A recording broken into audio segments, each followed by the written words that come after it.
Hi hello friends, ಎಲ್ಲ ಹೇಗಿದ್ದೀರಾ? ನಾನು ತುಂಬ ಚೆನ್ನಾಗಿದ್ದೀನಿ ಫ್ರೆಂಡ್ಸ್.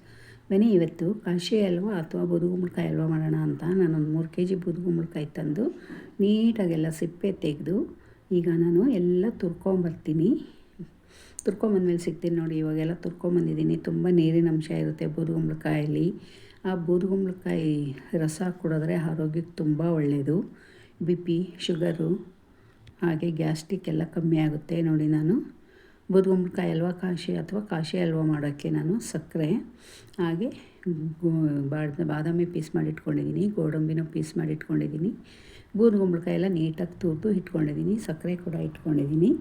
ಬನ್ನಿ ಈಗ ನಾವು ಹೇಗೆ ಮಾಡೋದು ಅಂತ ನೋಡೋಣ. ಒಂದು ದಪ್ಪ ತಳದ ಪಾತ್ರೆ ಇಟ್ಕೊಳ್ಳಿ. ನಾನು ಕುಕ್ಕರ್ ಇಟ್ಕೊಂಡಿದ್ದೀನಿ. ನಿಮ್ಗೆ ಯಾವ ಪಾತ್ರೆ ಬೇಕೋ ಅದನ್ನು ಇಟ್ಕೊಳ್ಳಿ.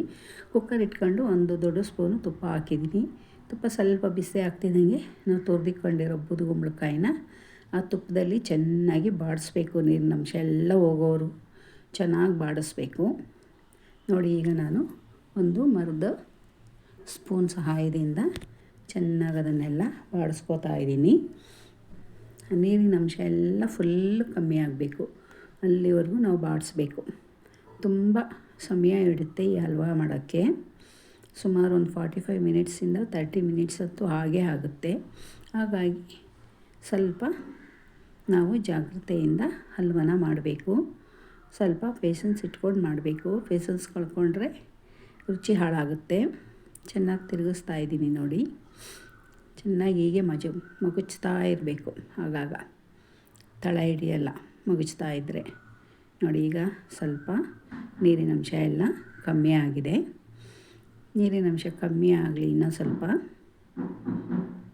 ಏಕೆಂದರೆ ಸಕ್ಕರೆ ಹಾಕಿದ್ರೆ ಮತ್ತೆ ನೀರು ಬಿಟ್ಕೊಳ್ಳುತ್ತೆ. ಹಾಗಾಗಿ ಎಲ್ಲ ಫುಲ್ ಸ್ವಲ್ಪ ಕಮ್ಮಿ ಆಗೋರು ಚೆನ್ನಾಗಿ ಅದನ್ನು ಮುಗುಚ್ತಾ ನಾವು ನೀರಿನ ಅಂಶ ಎಲ್ಲ ಕಮ್ಮಿ ಮಾಡ್ಕೋಬೇಕು. ನೋಡಿ, ಈಗ ಆಲ್ಮೋಸ್ಟ್ ಆಗ್ತಾ ಬಂದಿದೆ ನೀರಿನ ಅಂಶ ಕಮ್ಮಿ. ಈಗ ಇದಕ್ಕೆ ನಾವು ಒಂದು ಬಟ್ಲು ಬೂದುಗುಂಬಳಕಾಯಿ ತೊಗೊಂಡಿದ್ವಲ್ಲ, ಅದೇ ಬಟ್ಲಲ್ಲಿ ಒಂದು ಅರ್ಧ ಬಟ್ಲು ನಾನು ಸಕ್ಕರೆ ಹಾಕ್ತಾಯಿದ್ದೀನಿ. ಸಾಕು, ಸಿಹಿ ಎಲ್ಲ ಕರೆಕ್ಟಾಗಿರುತ್ತೆ. ಹೆಚ್ಚು ಬೇಡ, ಕಮ್ಮಿನೂ ಬೇಡ. ಅದರಲ್ಲಿ ಅರ್ಧ ಹಾಕಿದ್ದೀನಿ. ಚೆನ್ನಾಗಿತ್ತು, ಸಿಹಿ ಏನಾಗಿರಲಿಲ್ಲ, ಕರೆಕ್ಟಾಗಿತ್ತು. ನೋಡಿ, ಇವಾಗ ಸಕ್ಕರೆ ಹಾಕಿದ ನಂತರ ಚೆನ್ನಾಗಿ ಮಿಕ್ಸ್ ಮಾಡಿದ್ರೆ ಆ ಸಕ್ಕರೆದೆಲ್ಲ ನೀರು ಬಿಟ್ಕೊಡುತ್ತೆ. ಮತ್ತು ಅದೆಲ್ಲ ಡ್ರೈ ಆಗೋವರೆಗೂ ಚೆನ್ನಾಗಿ ತಿರುಗಿಸ್ತಾ ಇರಬೇಕು. ಈಗ ತಳ ಹಿಡಿಯೋ ಚಾನ್ಸಸ್ ಜಾಸ್ತಿ ಇರುತ್ತೆ. ಏಕೆ, ಸಕ್ಕರೆ ಹಾಕಿರೋದ್ರಿಂದ ಅದು ಸಿಹಿ ಪಾಕ ಅಂಟ್ಕೊಂಡ್ಬಿಡುತ್ತೆ ಪಾತ್ರೆಗೆಲ್ಲ. ಹಾಗಾಗಿ ತಿರುಗಿಸ್ತಾ ಮಾಡಬೇಕು. ನೋಡಿ, ಈಗ ಸ್ವಲ್ಪ ಕಲರ್ ಚೇಂಜ್ ಆಯಿತು. ನೋಡಿ, ಒಂಚೂರು ತಳ ಅಟ್ಕೊಂಡಿದೆ, ಪರವಾಗಿಲ್ಲ. ಅಷ್ಟಾದರೆ ತುಂಬ ಸೀಸೋಕ್ಕೆ ಹೋಗಬೇಡಿ. ಇದರಲ್ಲಿ ದಮ್ ರೊಟ್ಟಿ ಕೂಡ ಮಾಡ್ತಾರೆ, ಅದು ತುಂಬ ಚೆನ್ನಾಗಿರುತ್ತೆ. ನಾನು ಹಲ್ವಾ ಮಾಡಿದ್ದೀನಿ. ಸಾರಿ ಫ್ರೆಂಡ್ಸ್, ಸ್ವಲ್ಪ ಕೆಂಬಂತು. ನೋಡಿ, ಈಗ ನಾನು ತಿರುಗಿಸ್ತಾ ಎಲ್ಲ ನೀರಿನ ಅಂಶ ಎಲ್ಲ ಕಮ್ಮಿ ಆಯಿತು. ಸ್ವಲ್ಪ ಗಟ್ಟಿಯಾಗೋಕ್ಕೆ ಶುರುವಾಯಿತು. ಈಗ ನಾನು ಅದಕ್ಕೆ ತುಪ್ಪ ಹಾಕ್ತಾಯಿದ್ದೀನಿ. 1-2 ಸ್ಪೂನ್ ತುಪ್ಪ ಹಾಕಿ ಚೆನ್ನಾಗಿ ಮಿಕ್ಸ್ ಮಾಡಿ. ತುಪ್ಪ ಹಾಕಿದಷ್ಟು ನಮ್ಮ ಹಲ್ವಾ ತುಂಬ ಚೆನ್ನಾಗಿರುತ್ತೆ ರುಚಿ. ಮತ್ತು ತಳ ಹಿಡಿದಂಗೆ ನೀಟಾಗಿ ಬರುತ್ತೆ. ನೋಡಿದ್ರಲ್ಲ, ಈಗ ನಮ್ಮ ಹಲ್ವಾನ ರೆಡಿ ಆಗ್ತಾಯಿದೆ. ನಮ್ಮ ಬೂದುಗುಂಬಳಕಾಯಿ ಕಾಶಿ ಹಲ್ವಾ ತುಂಬ ರುಚಿಯಾಗಿತ್ತು. ನೀವು ಒಂದು ಸಲ ಮಾಡ್ಕೊಂಡು ನೋಡಿ.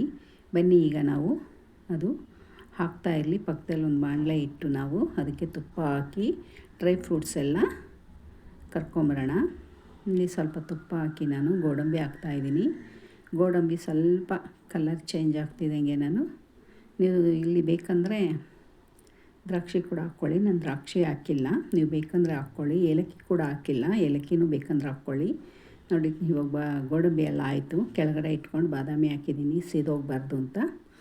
ಅದನ್ನೆಲ್ಲ ತೆಗೆದು ನಮ್ಮ ಕಾಶಿ ಹಲ್ವಾ ರೆಡಿಯಾಗಿತ್ತು, ಕೆಳಗಡೆ ಇಳಿಸಿದ್ದೆ. ಅದಕ್ಕೆ ಹಾಕಿ ಚೆನ್ನಾಗಿ ಮಿಕ್ಸ್ ಮಾಡಿದ್ರೆ ನಮ್ಮ ಕಾಶಿ ಹಲ್ವಾ ಅಥವಾ ಬೂದುಗುಂಬಳಕಾಯಿ ಹಲ್ವಾ ರೆಡಿ ಆಗುತ್ತೆ.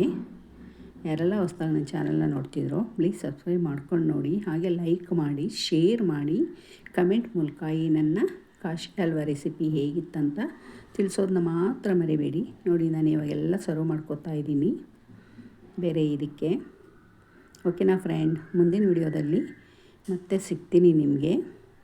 ನನ್ನ ವಿಡಿಯೋ ನೋಡಿ ಲೈಕ್ ಮಾಡಿ, ಕಮೆಂಟ್ ಮಾಡಿ, ಸಬ್ಸ್ಕ್ರೈಬ್ ಮಾಡ್ಕೊಳ್ಳೋದನ್ನ ಮಾತ್ರ ಮರಿಬೇಡಿ. ನೋಡಿದ್ರಾ ಹೇಗೆ ಕಾಣಿಸ್ತಾ ಇದೆ ಕಾಶಿ ಹಲ್ವಾ? ನೀವು ಒಂದು ಸಲ ಮಾಡ್ಕೊಂಡು ನೋಡಿ ಬೂದುಗುಂಬಳಕಾಯಿ ತಂದು. Okay bye bye. Thank you so much ಇಷ್ಟೊತ್ತವರೆಗೂ ವಿಡಿಯೋ ನೋಡಿದ್ದಕ್ಕೆ.